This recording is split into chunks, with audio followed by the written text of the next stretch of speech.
welcome you all to learn English with Saraswati Group of Education. Today we are going to revise chapter 2. Actually it is a poem, so poem 2, that is Godfrey Gordon, Gustavus Gore. Okay, now it is quite a long name of the boy, right? This is the character in the poem of a boy who never shuts the door, who has a very bad habit of not shutting the door at any time. Okay. Now whatever season it is, whatever situation it is, the boy used to never shut the door. It always remained open by him. Okay. So the parents of this boy were very tired of making him understand that you should shut the door. It is not only a good habit, not only good manner, but it is also advisable to shut the door. Otherwise, it may happen that anybody may enter the house, right?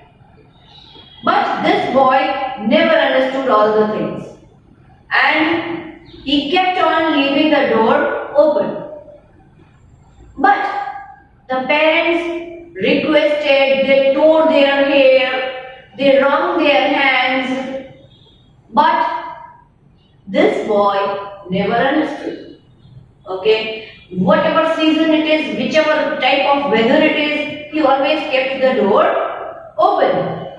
Okay, if it is strong winds blowing, or if it is thundering, if it is raining so hard, then too he never shut the door.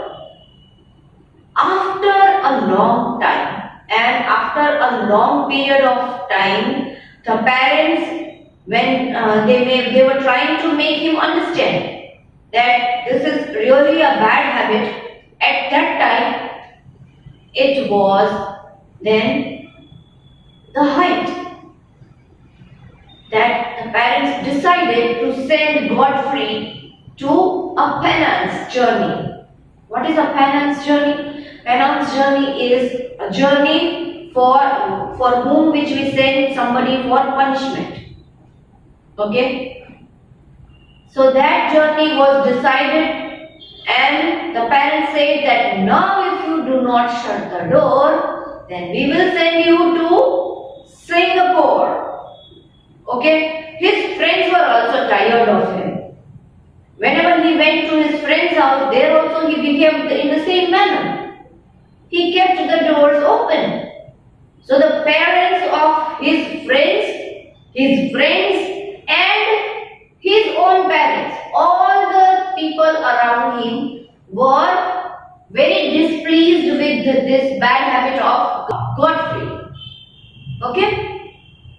But then the parents decided to teach him a lesson, that we will really send you to punish you, and that punishment you will get in Singapore. Okay? So his friends who had been shouting on Godfrey that you shut the door, you shut the door, those friends gathered all the things which were lying around. Okay? And they built a big boat that is known as a shutter. Okay, they built a big boat, and they said that now we are going to make you sit in this boat and we are going to send you to Singapore. At that time, having the thought of going away from his own parents, his own home, Godfrey said that please do not send me, have mercy upon me. Godfrey said that have mercy upon me, please do not send me to Singapore. I don't want to go for punishment. Then the parents decided that if you will now promise that if you keep your words, right, keep on the shore means keep your words. If you stay true to your words, then only we will allow you to be in our house and we will allow you to live with us. Otherwise you will be sent for punishment. But Godfrey then promises that, oh my dear parents, please don't send me. I am promising that from now on I will always shut the door.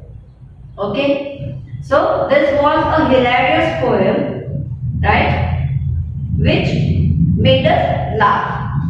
But it had a serious message also that manners are important, right? Whatever we learn in our childhood, it also helps us throughout the life.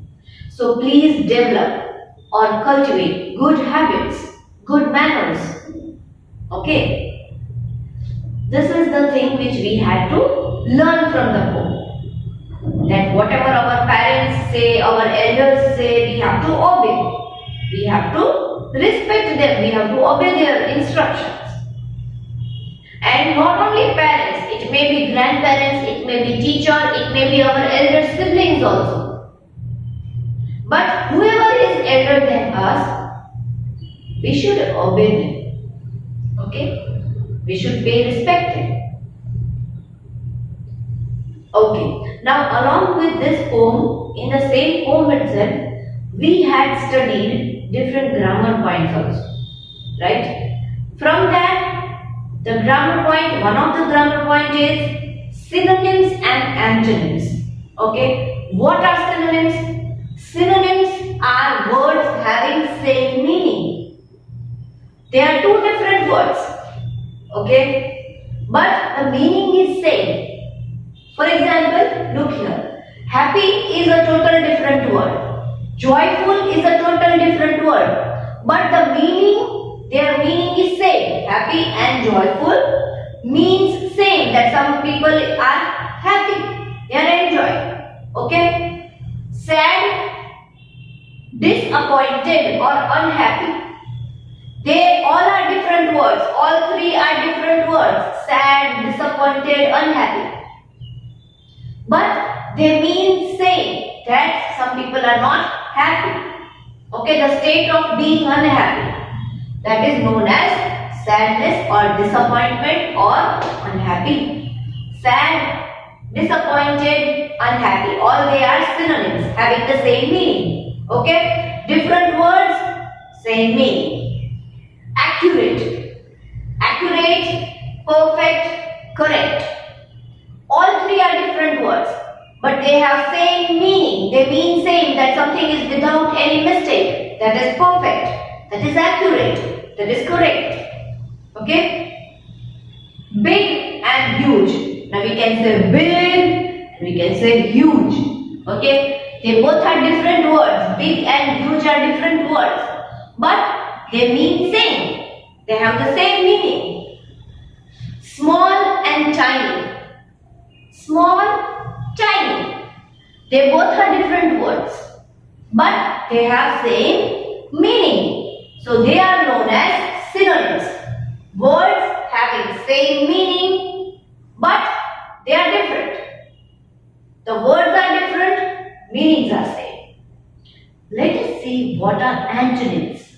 Antonyms are words having opposite meaning, totally different meaning. The words are also not same and the meaning are also not same.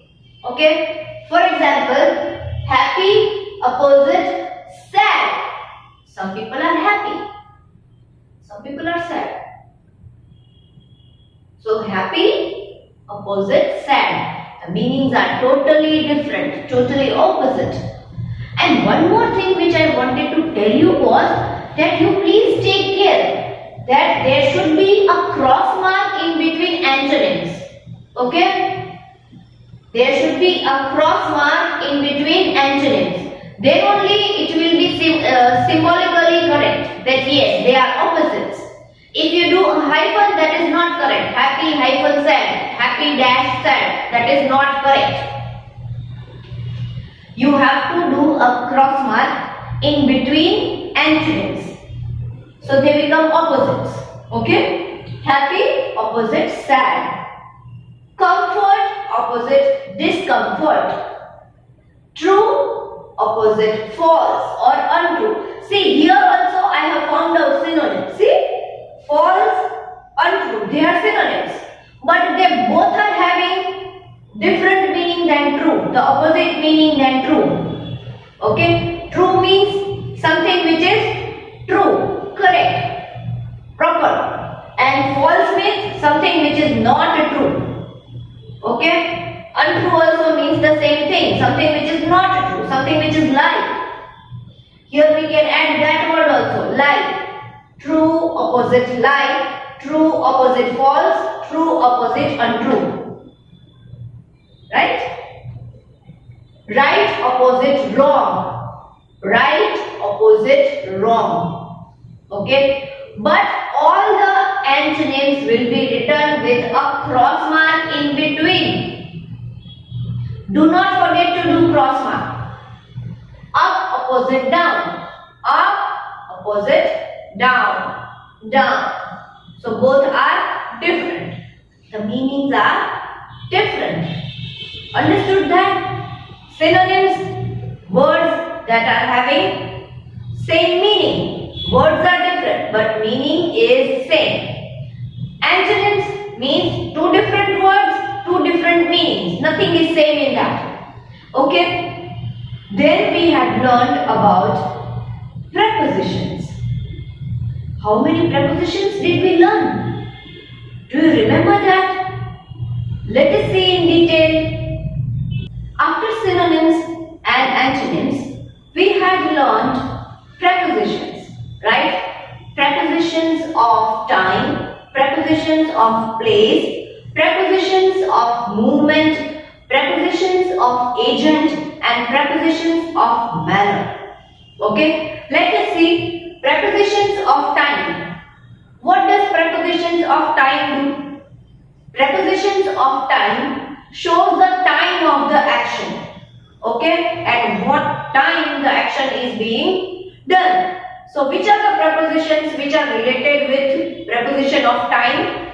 They are in, at, on, before, after, during, for, since, to, until.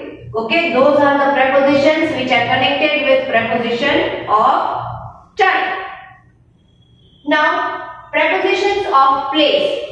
Prepositions of place shows the place of someone or something. Okay, it shows the place, the location. Got it? And when we want to find out preposition of place, we should ask the sentence where. Okay, when we ask the sentence where, we will come to know preposition of place. Now, which are the prepositions which are connected with preposition of place? They are at, in, on, under, above, behind, in front of, over, between, below, inside. These are the prepositions which are connected with preposition of place. Understood? The next comes prepositions of movement. Okay? Now prepositions of movement shows movement from one place to another place. Okay? It is not stable that yes, something is lying at one place. No, it is showing the movement, that it is moving from one place to another place. Something or someone, right, is moving from one place to another place. The prepositions which are connected to movement are towards, into, onto, through, across, up, down. They are the prepositions of movement which are connected with movement.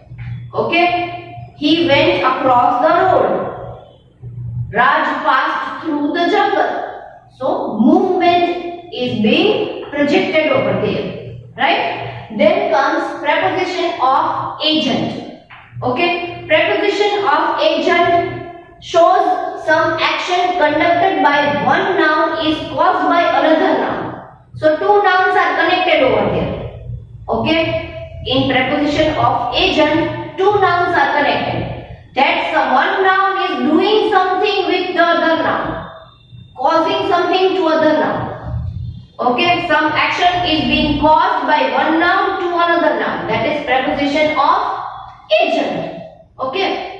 The prepositions which are connected to preposition of agent are by and with. Okay. By and with. prepositions are there? Prepositions of agent. Then comes the turn of prepositions of manner. Prepositions of manner shows the way that something happens. That in which manner something happens, in which way something happens. The prepositions which are connected with preposition of manner are by, in, on, like and with. Okay? He goes to work by bus. She runs like a sloth. That means very slowly. Understood? So these are the prepositions which we have learned in the chapter. Okay? Now if you have any doubt in your mind regarding synonyms, antonyms and different types of prepositions, then you can watch this video lecture again. You can go through the previous video lecture also, where I have taught each preposition in very much detail. Understood? And you can also go through the textbook, read the poem and solve the textual exercise which is given at the end of the chapter once again. Then your doubt will be clarified.